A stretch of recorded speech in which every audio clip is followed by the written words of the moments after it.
Hola, buenas tardes, Fernando Gual, gusto en saludarte. Gracias por atender esta invitación del proyecto de divulgación de la ciencia de la UAM Xochimilco para que nos platiques sobre los zoológicos, la conservación, la fauna silvestre. Bienvenido, buenas tardes. Gracias. Antes de que empecemos, Ajá. quiero presentar tu semblanza curricular. Tienes toda una amplia experiencia sobre fauna silvestre, pero quien nos va a escuchar, quiero que sepan cuál es tu formación. Eres médico veterinario por la Facultad de Veterinaria y Zootecnia de la UNAM.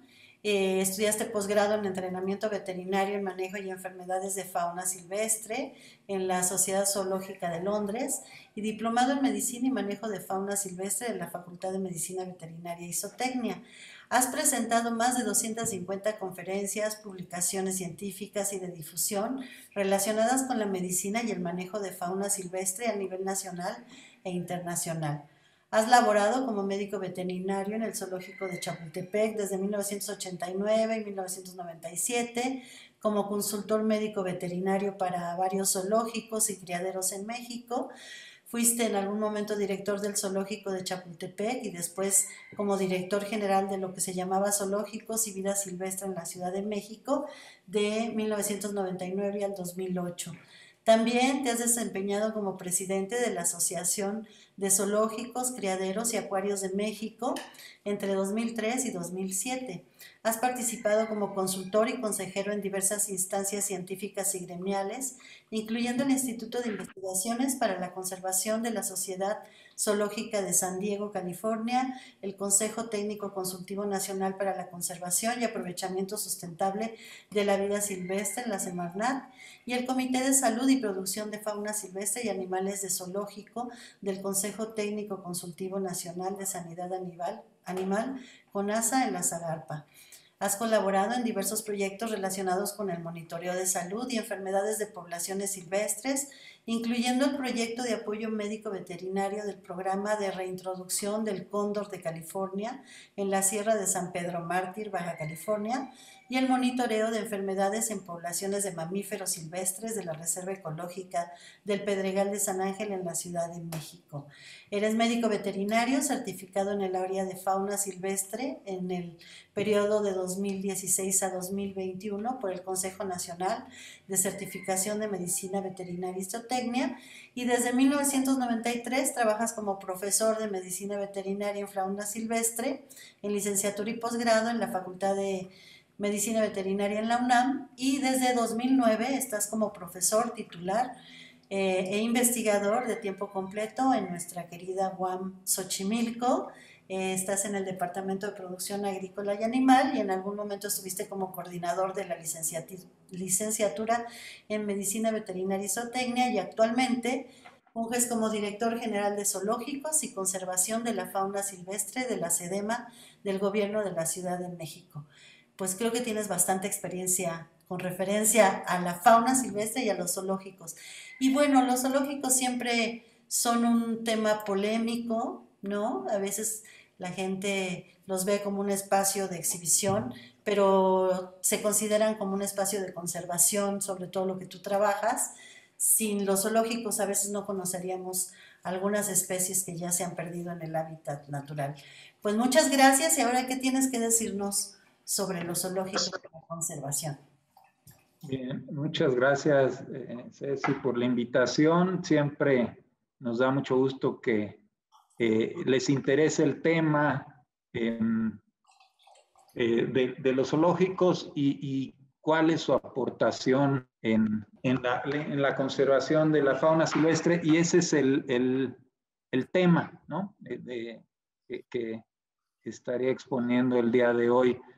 Bien, como comentabas, bueno, siempre platico con los alumnos que están interesados en hacer carreras, sobre todo de medicina veterinaria y zootecnia, aunque también compartimos clases con otras carreras como biología, pero originalmente, pues, quienes se dedicaban mucho a la fauna silvestre y a los proyectos de conservación, pues han sido tradicionalmente los biólogos. En las últimas décadas, los médicos veterinarios hemos iniciado estas labores, aunque ya había médicos veterinarios desde hace tiempo trabajando en el área, pero cada vez hay pues más oportunidad de que como médicos veterinarios laboremos en esta área. Entonces, siempre comento que pues, es importante seguirse preparando en el área.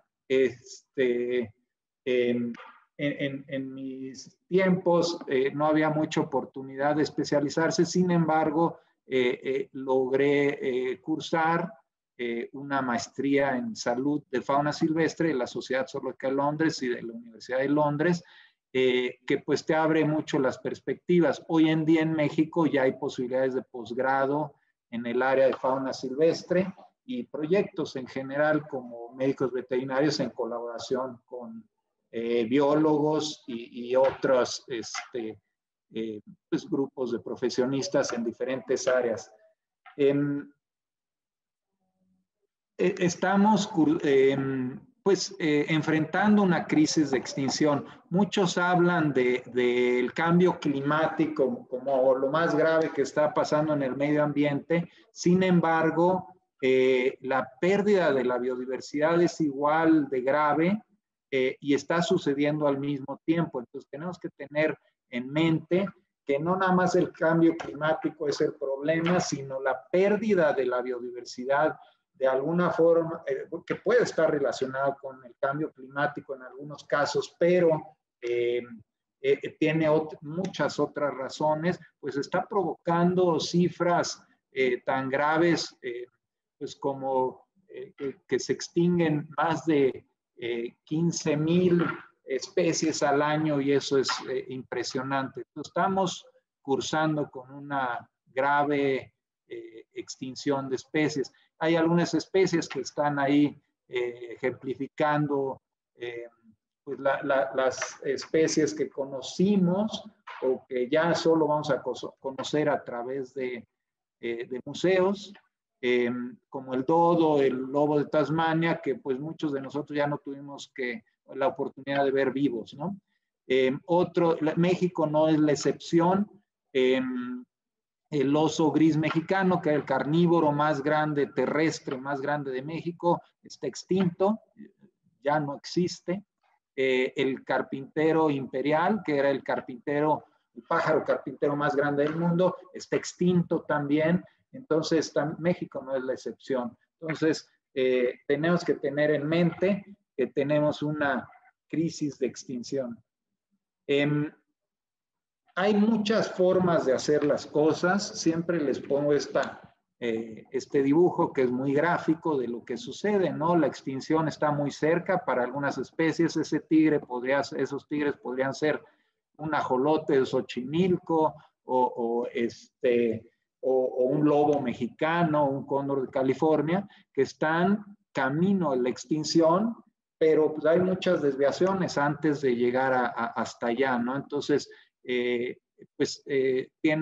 tenemos que trabajar en colaboración porque, bueno, hay muchas formas de hacer las cosas, hay mucha gente bien intencionada, pero sin la información suficiente como para tomar decisiones en cuanto a qué es lo que se tiene que hacer.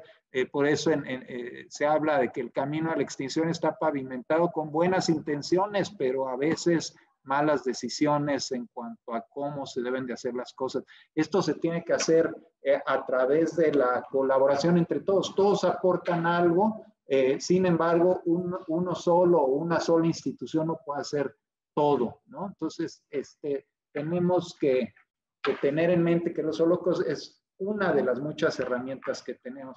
Como zoológicos tienen miles de años las primeras colecciones zoológicas en muchos países, en muchas regiones. El primer documentado es hace más de 4,300 años que se encontró una colección en Sumeria, en Mesopotamia, la que estudiamos historia en la primaria. Bueno, en esa zona se encontró la primera colección de animales. En todas las grandes culturas del mundo ha habido colecciones de animales silvestres.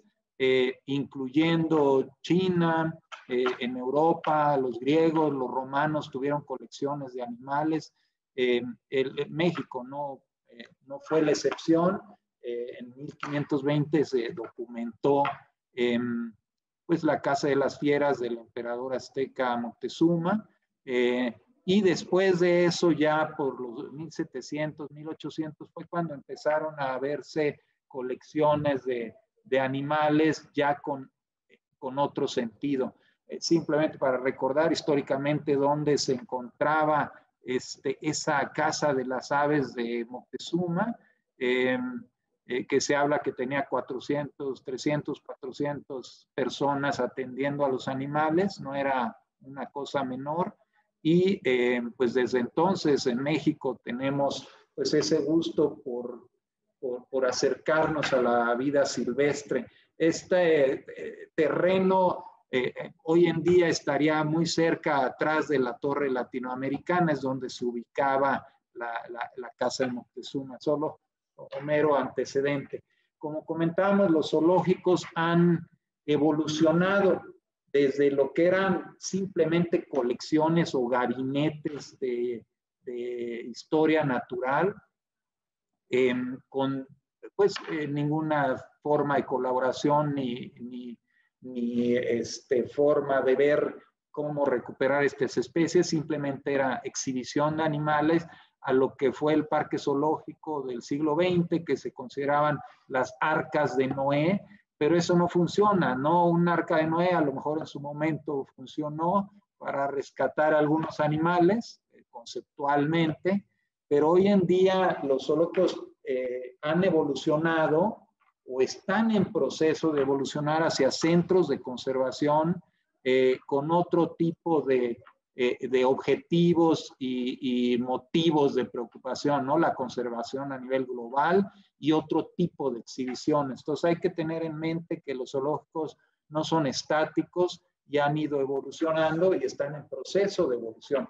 Tradicionalmente hemos trabajado en la conservación in situ, que es en el lugar de origen de las especies, que sería lo ideal. Ojalá pudiéramos proteger todo el hábitat disponible, pero en la práctica es muy difícil y costoso, y siguen enfrentando estas especies todas esas amenazas de cacería furtiva, de extracción de especies, de tráfico ilegal de especies, y no podemos quedarnos con las manos cruzadas, los brazos cruzados, sin hacer algo mientras logramos pues evitar todos esos problemas que enfrentan todos los días en vida silvestre. Entonces, la otra forma de hacer conservación, pues hablamos de conservación ex situ, fuera de su lugar de origen, como sería en un zoológico, en un acuario, en un jardín botánico. Todos esos son formas de hacer conservación fuera del lugar de origen de las especies.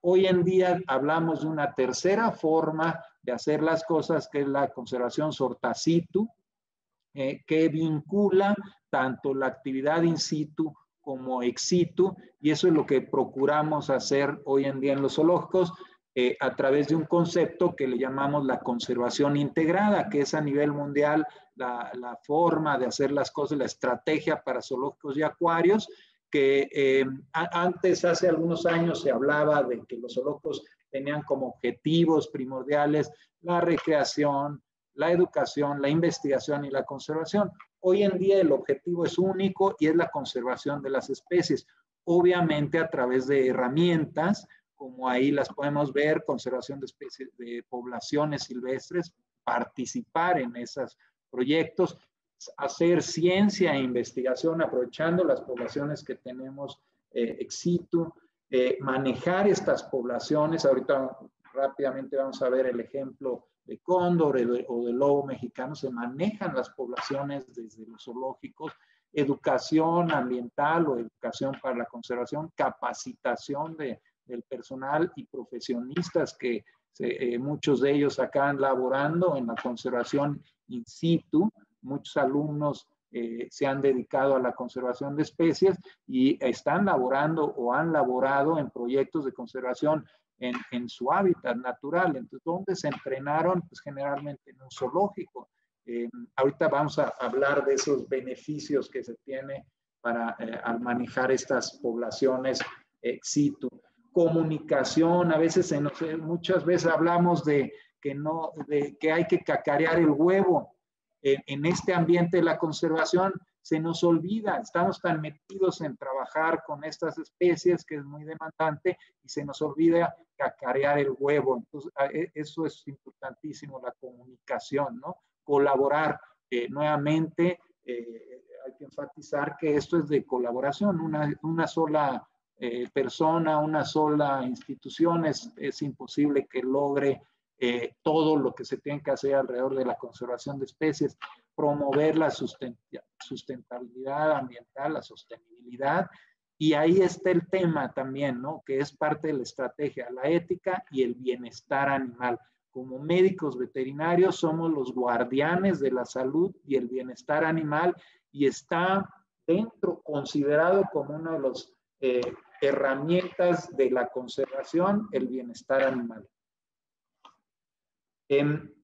Son algunas cifras, una de cada cinco especies de vertebrados está amenazada o en peligro de extinción. Es muchísimo, ¿no? Alrededor del mundo. Ahora, algo interesante, una de cada 7 especies de esos vertebrados terrestres amenazados ya se mantienen en zoológicos. Hay que aprovecharlos. Qué bueno que estén ahí porque muchos de ellos están a punto de extinguirse. Y algo importante, casi el 25% de las especies que se ha logrado alejar de la extinción en la clasificación de la Unión Internacional de Conservación de la Naturaleza, la lista roja famosa de especies en peligro, casi una cuarta parte de las especies que se alejaron de la extinción y que brincaron de una clasificación de probablemente extintas en vida silvestre a en peligro de extinción, que es un gran paso, probablemente extintas a, bueno, está en peligro de extinción, todavía existen, se logró gracias al trabajo de los zoológicos. El otro 75% son otras herramientas. Entonces, nuevamente insisto,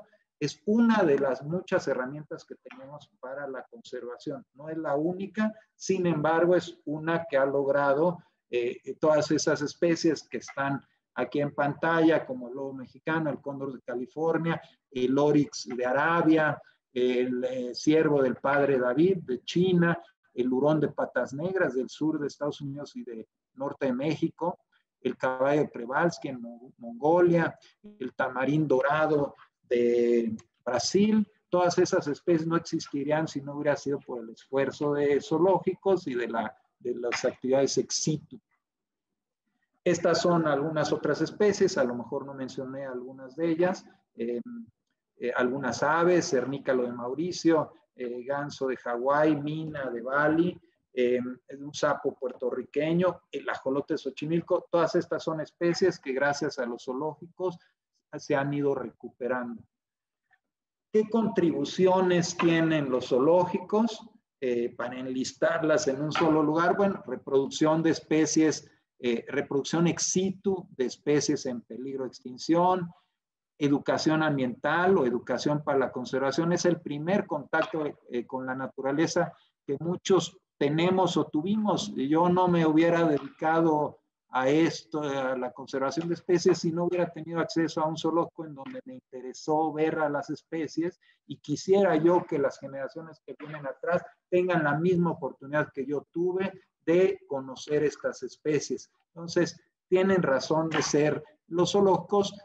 Hay cambios que hacer, hay que evolucionar y que provocar esa evolución en todas las instalaciones que hay para estas especies silvestres. Sin embargo, pues es el primer contacto. Qué bueno que estuvieran ahí para que mucha gente se dedicara a esto, ¿no?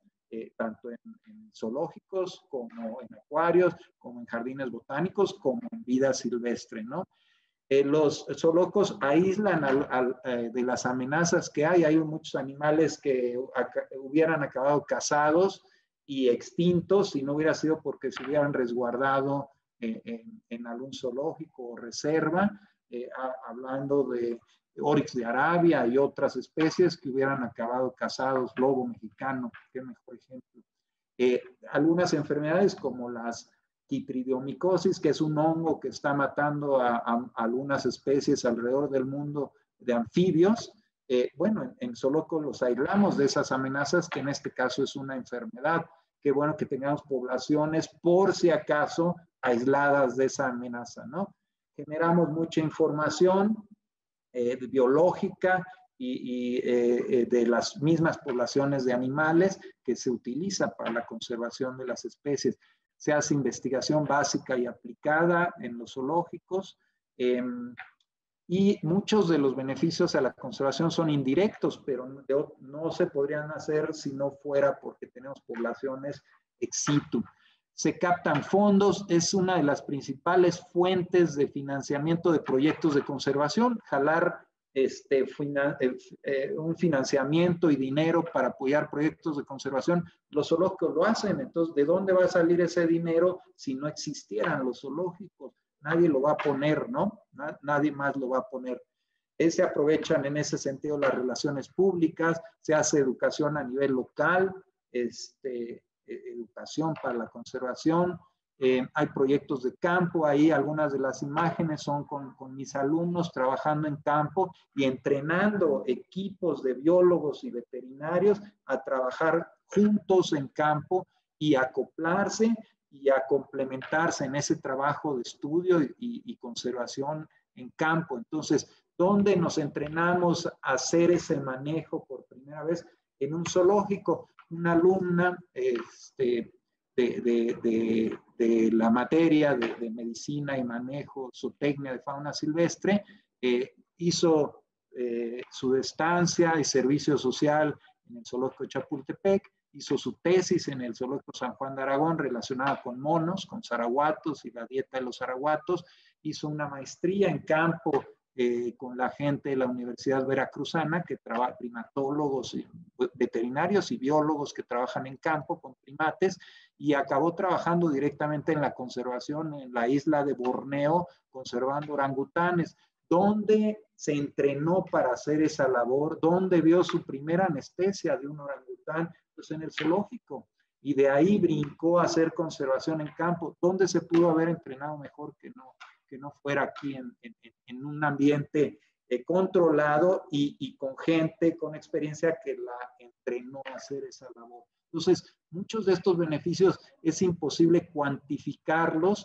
sin embargo, son patentes y es parte de esos beneficios que da de forma secundaria estas poblaciones bajo cuidado humano.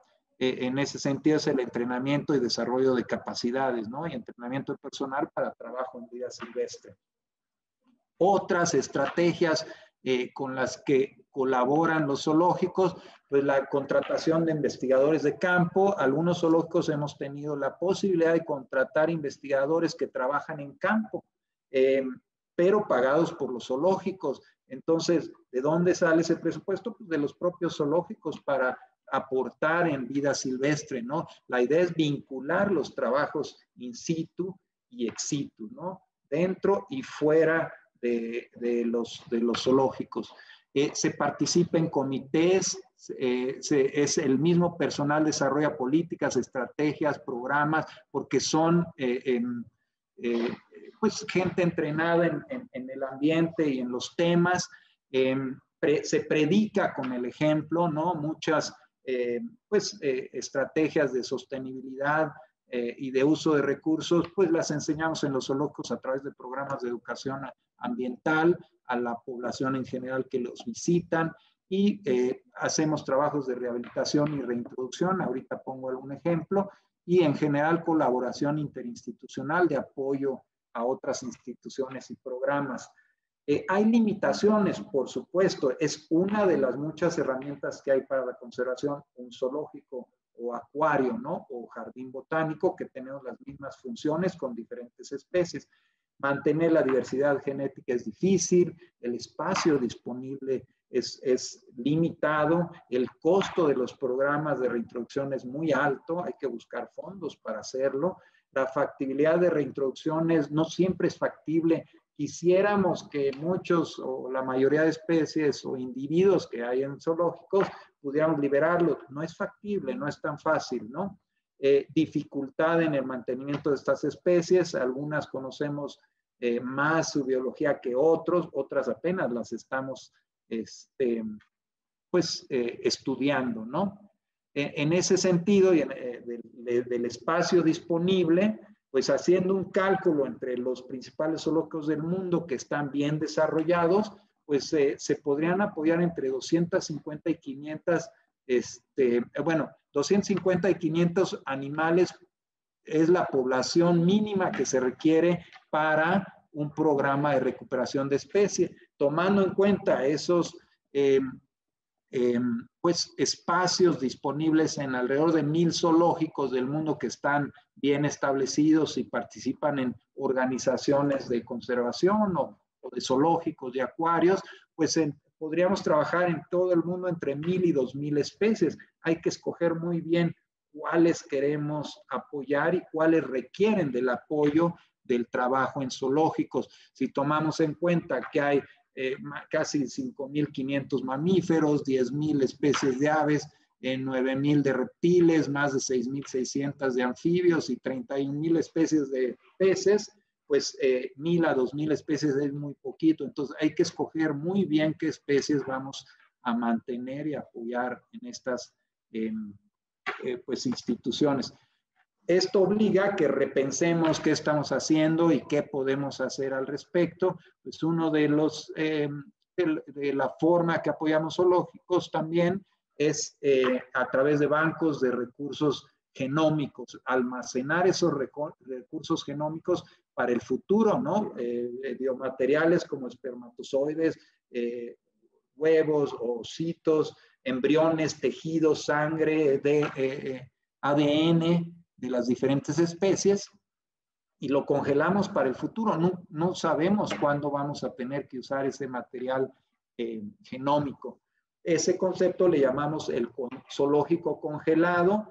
El más grande que conozco es uno que está en Escondido, California, en el Safari Park de San Diego, que tienen miles y miles de especies material genético guardado, resguardado en tanques de nitrógeno líquido y que pues si hay alguna, por desgracia, perdemos alguna especie, al menos todavía tenemos su material genético. Hay que preverlo, alguna catástrofe que pueda suceder a futuro, ¿no? Y en eso también estamos ayudando. Los zoológicos de la Ciudad de México mantienen el Banco de Recursos Genómicos del programa de lobo mexicano de todo México. Aquí está en el zoológico resguardado en nitrógeno líquido por cualquier necesidad que tengamos a futuro de ciertos individuos, del material genético de ciertos individuos.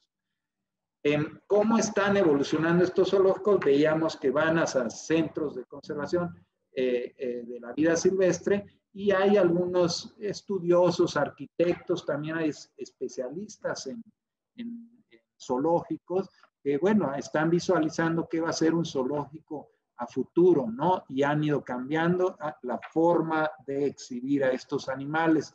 El diseño es fundamental, buenos albergues con, pues buscando que todas sus necesidades biológicas, fisiológicas se cumplan en estos albergues. Entonces hay especialistas en diseño de zoológico, no es algo que se invente, ¿no?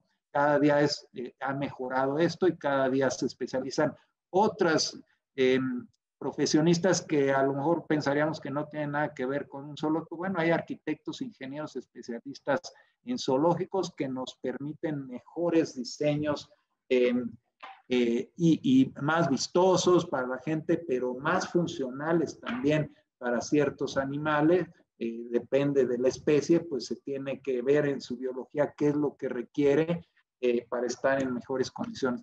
En ese sentido, y como veíamos en la Estrategia Mundial de Conservación para Zoológicos y Acuarios, pues hay la necesidad de incluir el bienestar animal como parte de la estrategia de conservación. Hay varios modelos, ya lo verán en diferentes materias que llevamos en la carrera de medicina veterinaria. pues hay dos modelos en cuanto a bienestar animal que principalmente usamos en animales, el modelo de las 5 libertades y el de los 5 dominios. El de las 5 libertades se generó, en cuanto a bienestar animal estoy hablando, se generó a partir de libertades para animales de granja y después se adaptó a fauna silvestre. Entonces, a lo mejor algunas cosas tuvimos que adaptarlas porque pues hay diferentes necesidades entre animales silvestres y los domésticos que estamos para producción. Estas son las 5 libertades: libres de hambre, sed, malnutrición, libres de malestar por cuestiones ambientales, libres de miedo, malestar por las condiciones que les proporcionamos, libres de dolor, lesiones, enfermedades, libres de expresar un comportamiento normal. En fauna silvestre le añadimos 2 libertades más, por ahí hay un libro y un capítulo de bienestar animal en animales de zoológico.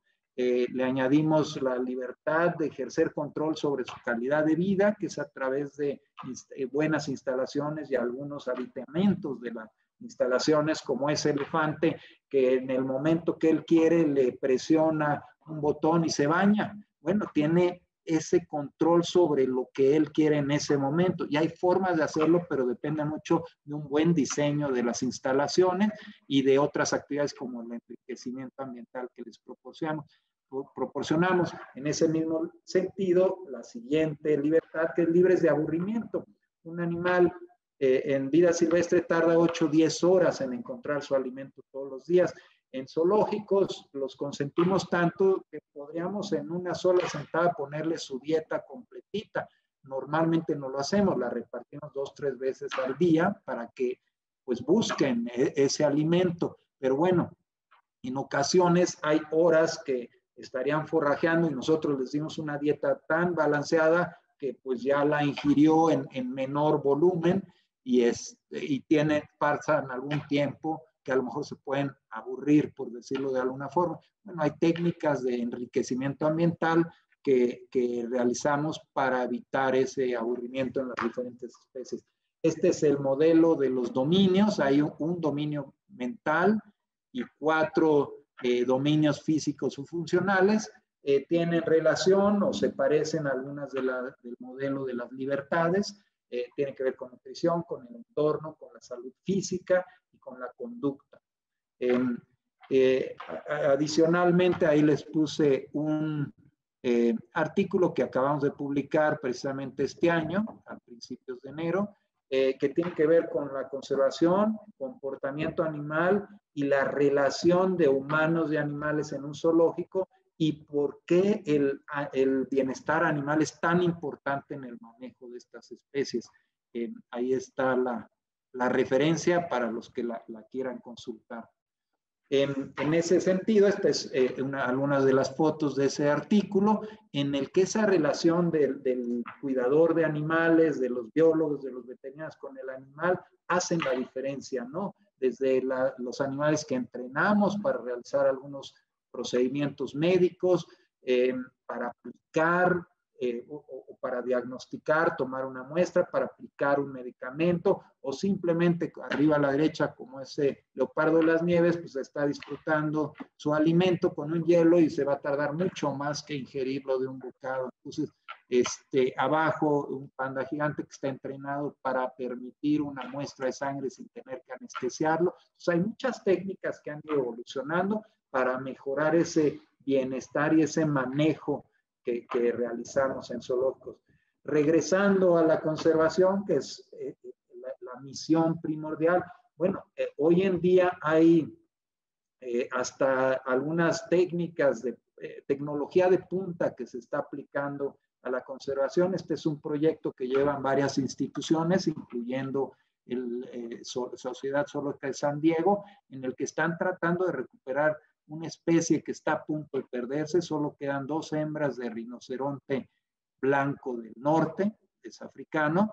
Solamente quedan 2 hembras en el mundo. Están tratando de recuperar a través de superovulación, de obtener embriones, de transferir embriones a vientres de otra especie de rinoceronte blanco.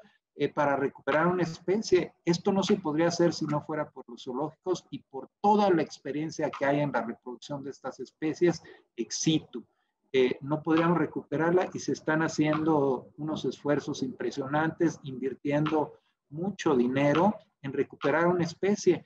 No es la única opción para recuperar algunas especies, en este caso es la única que tiene y la única oportunidad que tiene el rinoceronte negro del norte de recuperarse. Qué bueno que los hemos estudiado y trabajado con ellos en zoológicos, si no, no sería factible a estas alturas, ¿no?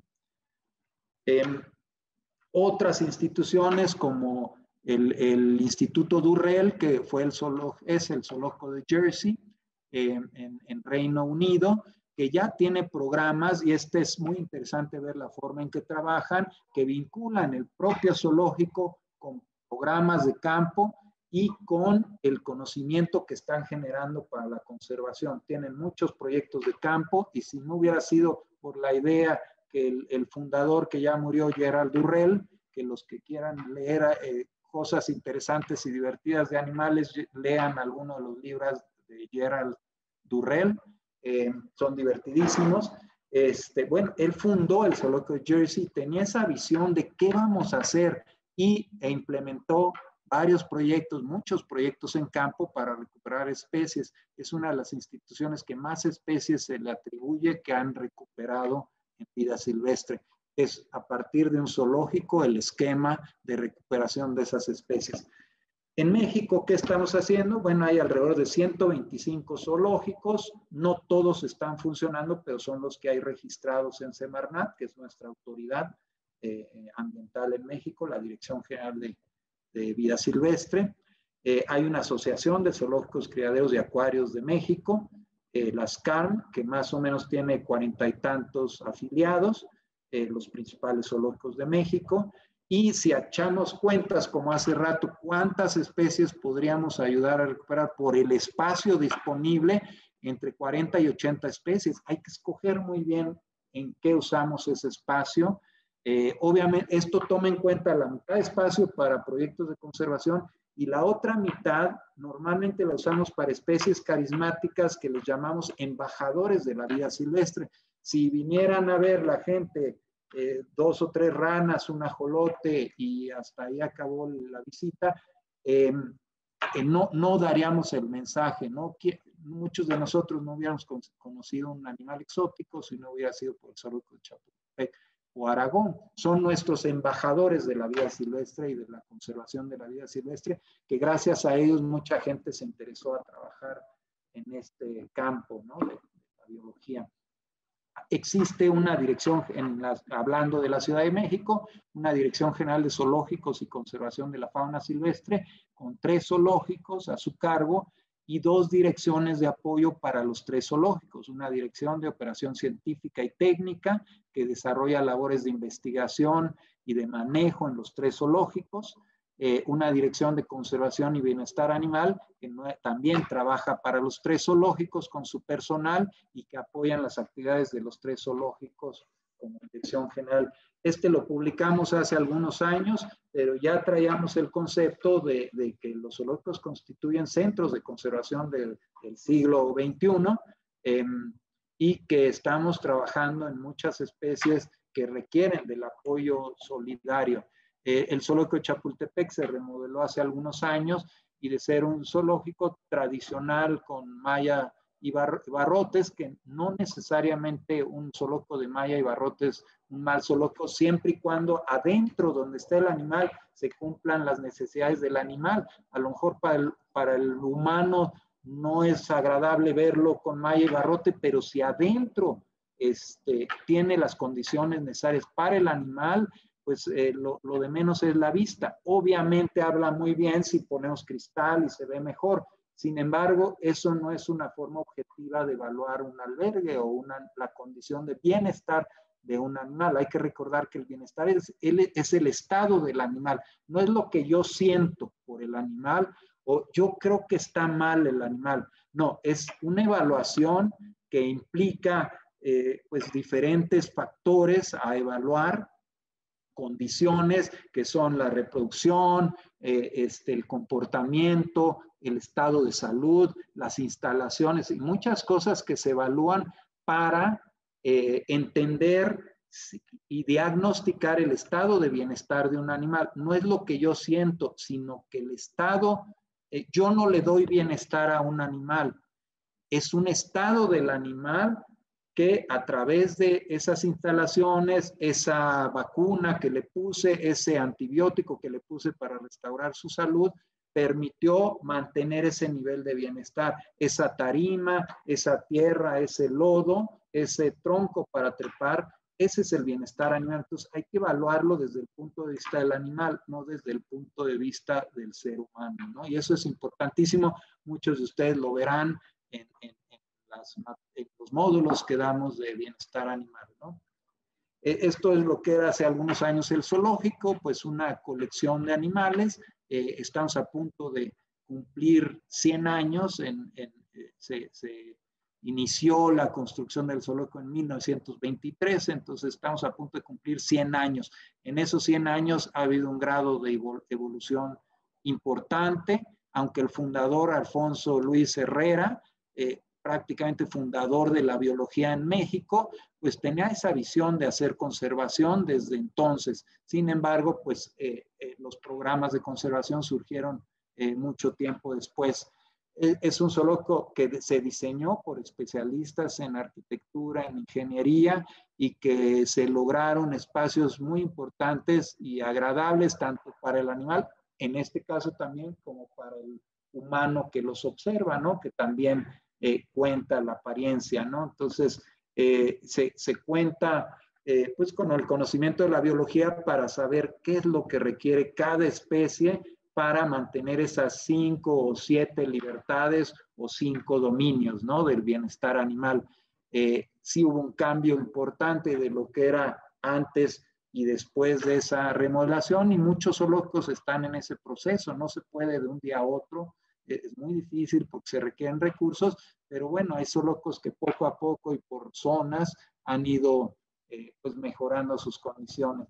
Eso era de Chapultepec. De San Juan de Aragón hay varios, una zona que ya está remodelada y que se ha ido avanzando poco a poco en la medida que los presupuestos lo permiten, ¿no? Algunas exhibiciones muy naturalistas y que la gente y los niños pueden disfrutar para ver de cerca estos animales.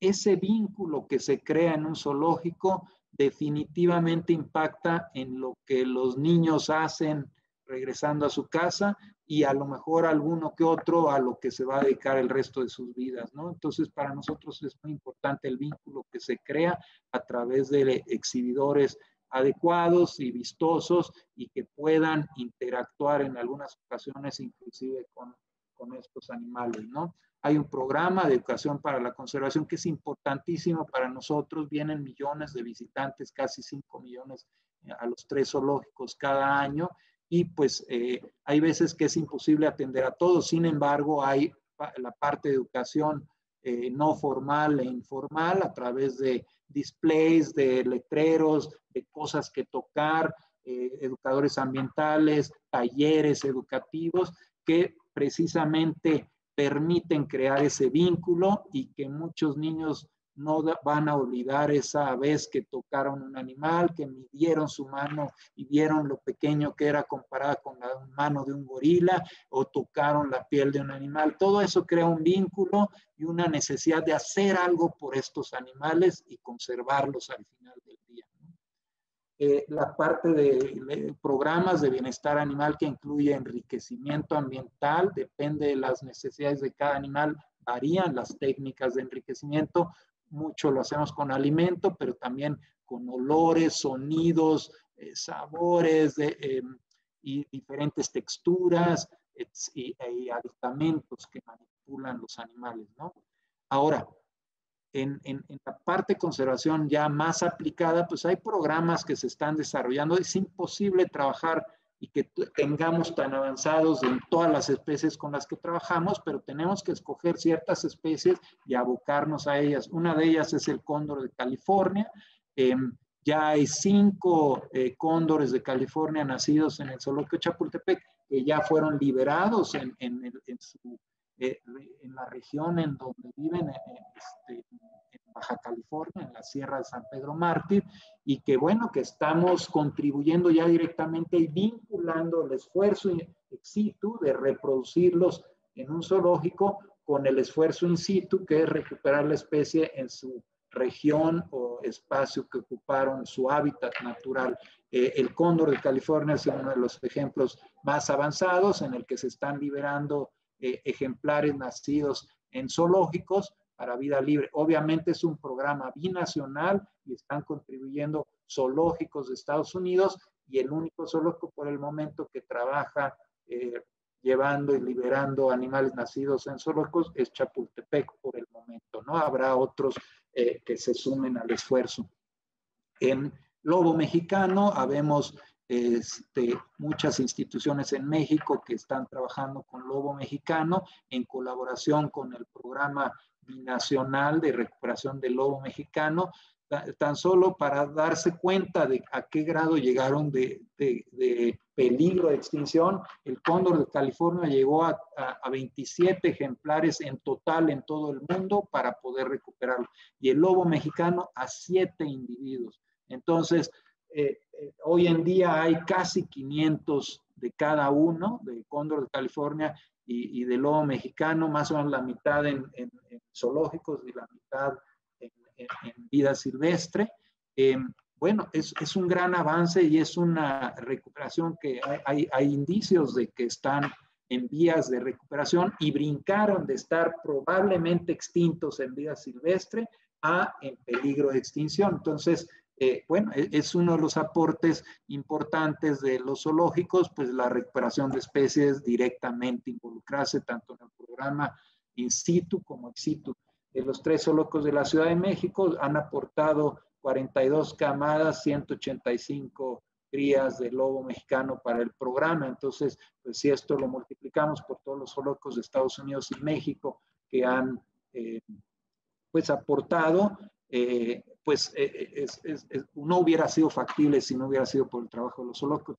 Y adicionalmente, hablando de la pérdida de la variabilidad genética, precisamente el zoológico de San Juan de Aragón aportó una de las 3 familias, les llamamos linajes, de lobo mexicano. Solamente se tenían 2 linajes con el que se podía trabajar, el McBride y el Ghost Ranch, y después se dieron cuenta que en San Juan de Aragón se habían mantenido unos cuantos lobos por varios años, y ese fue un tercer linaje que aportó un linaje o una familia y aportó material genético importantísimo para recuperar al lobo mexicano sin tantos problemas de consanguinidad. Entonces, pues cada zoológico aportará en la medida de lo posible cosas tan importantes como eso, ¿no? La investigación, pues es fundamental, los estudios que se desarrollan en zoológicos y que aportan al conocimiento de la biología de estas especies para reproducirlos, para hacer transferencia de embriones e intentar recuperar una especie como el rinoceronte blanco del norteño de África. Pues sí, si no se hubiera investigado en zoológicos, hoy en día no podrían estar haciendo esas técnicas tan avanzadas para recuperar una especie y lograr, pues, de 2 individuos tener cada vez más individuos a futuro, ¿no? Se ve complicadísimo el esquema, pero es un esquema de toda la genealogía de lobos mexicanos, y algunos de ellos han presentado como médico veterinario. Nos interesan las enfermedades, la salud sobre todo, pero claro que tenemos que estudiar las enfermedades para saber cómo resolverlas, ¿no? Cómo diagnosticarlas y cómo resolver el problema de salud de un individuo. En este caso, pues es un estudio que se realizó en diferentes zoológicos con muestras, y en la UNAM hizo su labor, y un estudiante de maestría estudió las causas de cáncer en lobo mexicano y buscó la relación genética de esas causas, y bueno, por desgracia encontramos más causas de las que pensábamos y más tipos de tumores. Es un trabajo que sigue y que tendremos que nos permiten los lobos que tenemos en zoológicos seguir estudiando el problema. Abajo a la derecha, pues es es el sexado molecular que ya se implementó aquí en el zoológico. Los cóndores de California no es factible saber si es macho o hembra por apariencia, son igualitos. En cóndor de los Andes sí hay diferencia entre macho y hembra desde que nacen. En este caso, el logo del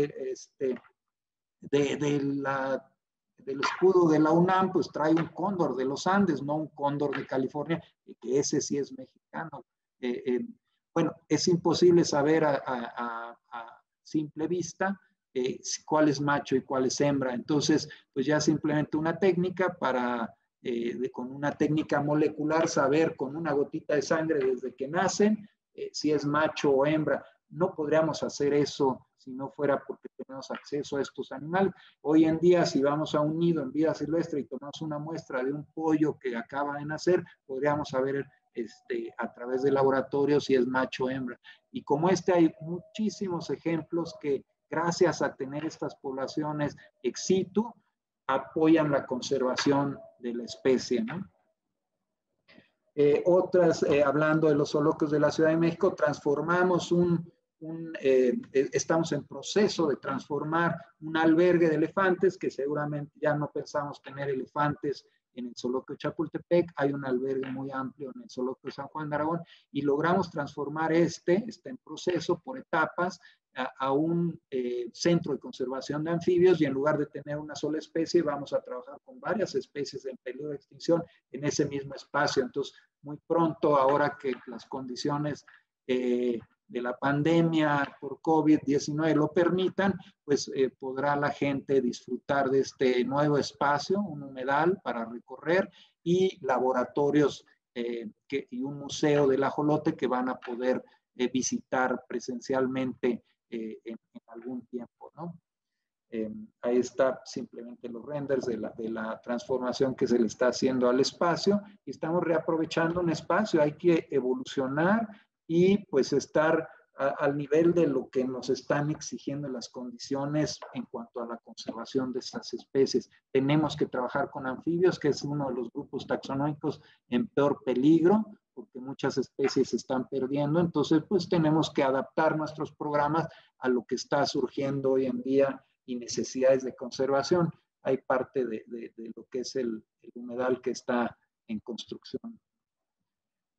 Nuevas responsabilidades. Bueno, en México no hay propiamente centros de rescate para todos los animales decomisados. La Semarnat hace su esfuerzo, la Profep hace su esfuerzo. Sin embargo, la gran mayoría de animales se van a zoológicos, de los rescatados del comercio ilegal. Ese lobo marino que ven ahí asomado llegó al zoológico Chapultepec a punto de morir junto con otra hembra de lobo marino de California, que estaban a punto de ser exportados a través del tráfico ilegal de especies.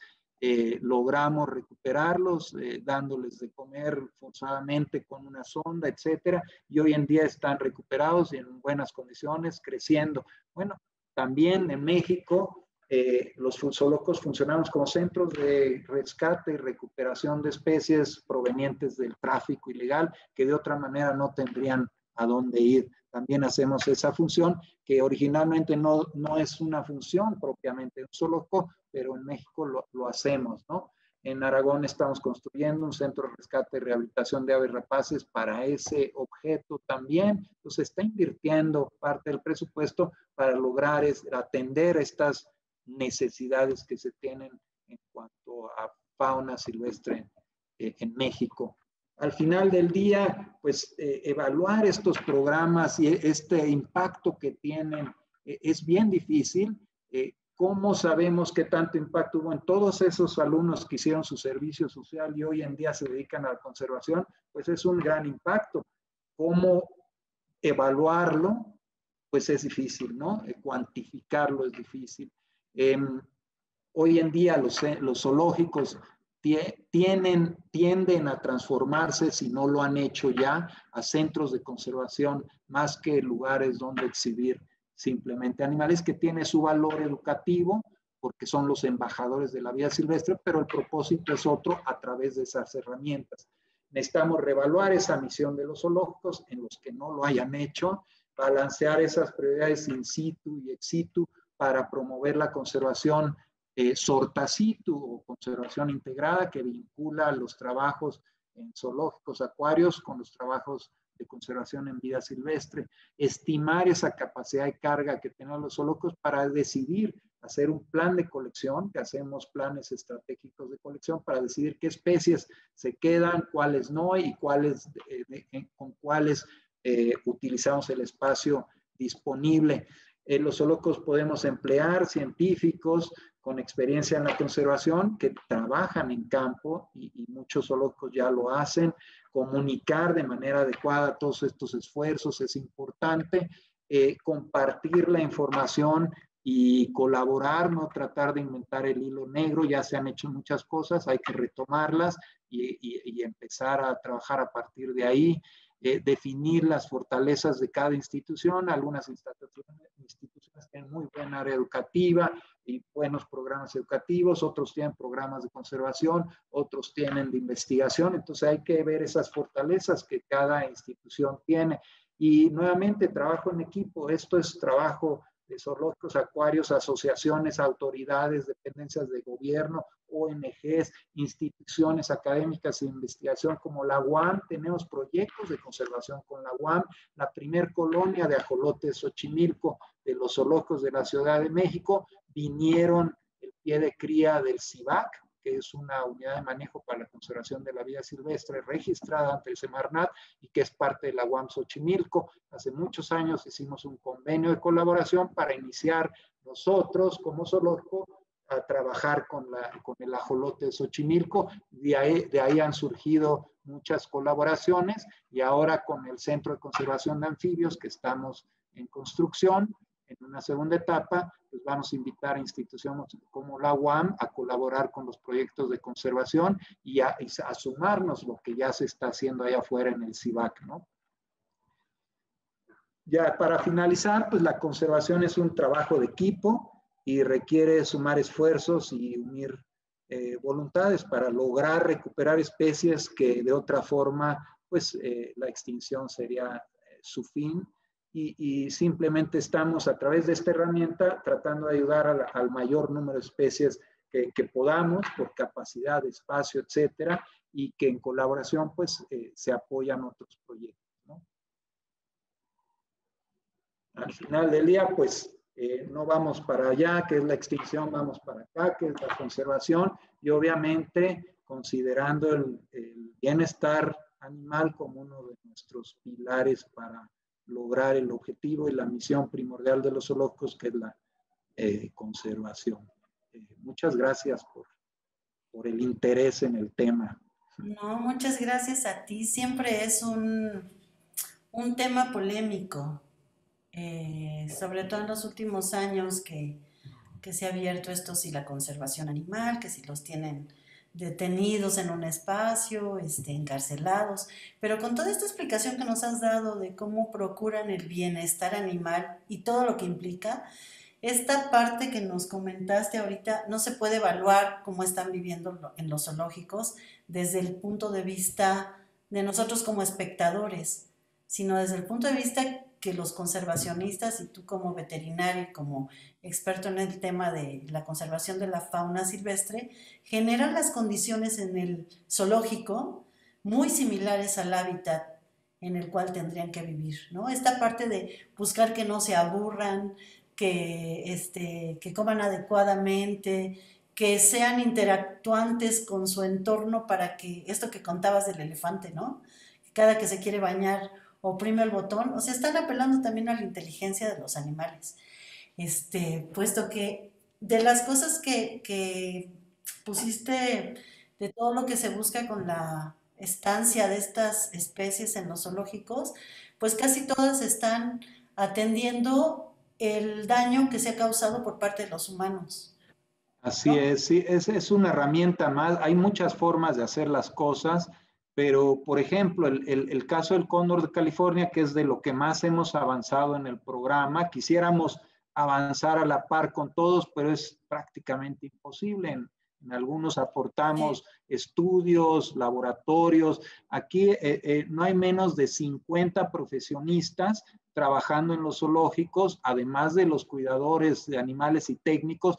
pero esos 50 profesionistas que colaboran, patólogos, nutriólogos, clínicos, hay muchas especialidades, biólogos que trabajan en diferentes áreas de comportamiento, de enriquecimiento ambiental, de bienestar como tal, que incluye las otras dos áreas, y que aportamos a otras instituciones en estudios diagnósticos, estudios de patología, experiencias que tenemos nosotros para compartir con otras, y todos están abocados a eso nos dedicamos las 24 horas del día. Entonces, esa información que van generando los zoológicos, pues se comparte y mejora las condiciones no solo de una sola institución, se comparten a través de la Asociación de Zoológicos, a través de las relaciones personales que tenemos, a través de las universidades, a través de los estudios y trabajos que hacen los alumnos que vienen a hacer estancia y que hacen su servicio social,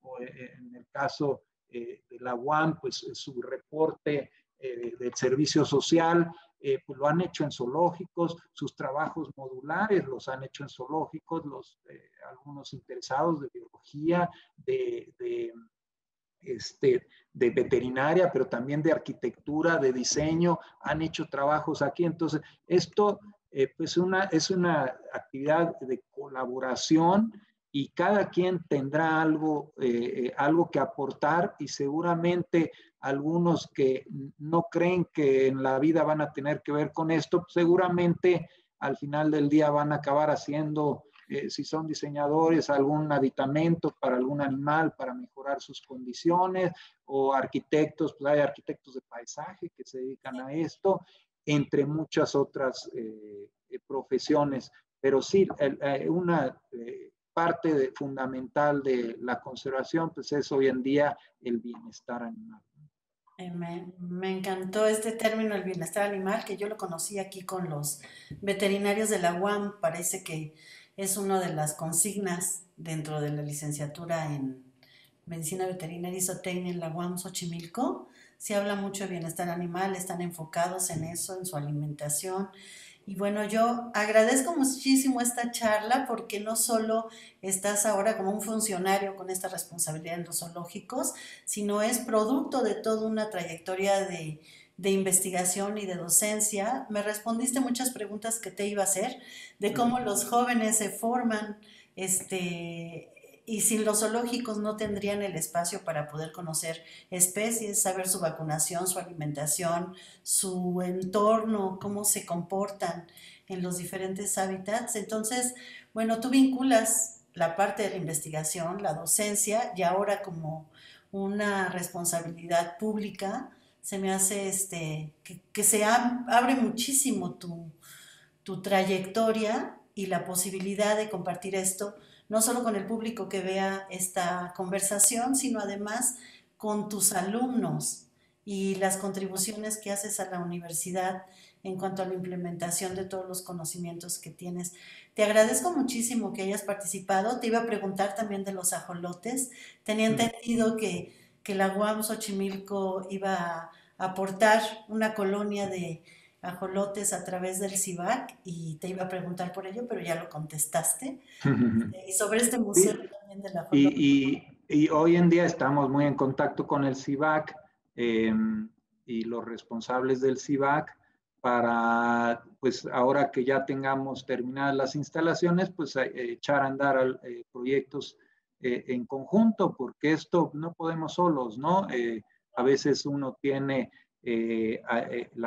alguna población de los animales, la posibilidad de estudiarlos, los laboratorios, la gente dedicada a la universidad tiene alumnos interesados en a lo mejor hacer algún estudio que nos apoye a lo que estamos tratando de hacer. Entonces sí, la colaboración continúa, es permanente, y pues como les decía, la primera población y colonia de ajolotes Xochimilco que tuvimos acceso hace algunos años, pues fue a partir de esa colaboración con la UAM Xochimilco y el CIVAC, y de ahí pues hace algunos años que trabajamos en colaboración en diferentes aspectos, y ahora con estas nuevas instalaciones del Museo del Ajolote y Centro de Conservación de Anfibios, pues habrá más posibilidades de colaborar y de que vengan alumnos a trabajar y apoyar nuestras actividades también.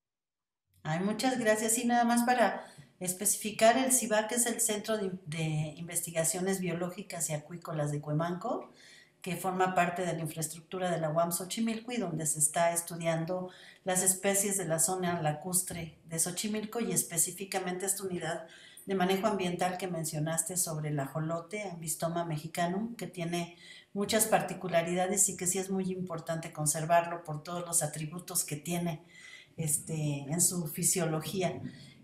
Pues Fernando, yo te agradezco muchísimo. Qué bueno contar con profesores como tú, con investigadores de tu nivel dentro de la UAM Xochimilco y que además le guste compartir lo que hace. Eso es algo de lo que estamos preocupados aquí en el proyecto de divulgación de la ciencia, de dar la presencia de nuestros investigadores y que nos digan qué hacen, cómo contribuyen a la sociedad con su trabajo de investigación y de docencia. Pues muchísimas gracias. Gracias a ti, Ceci. Buenas noches y esperemos volverte a ver pronto cuando ya esté el Museo del Ajolote y nos cuentes de qué va y cómo está funcionando. Cuando todo Claro, con todo gusto. fuera de la contingencia. Muchas gracias. Buenas noches para Gracias. ti 2021 y hasta luego. Gracias. Buenas noches, hasta luego.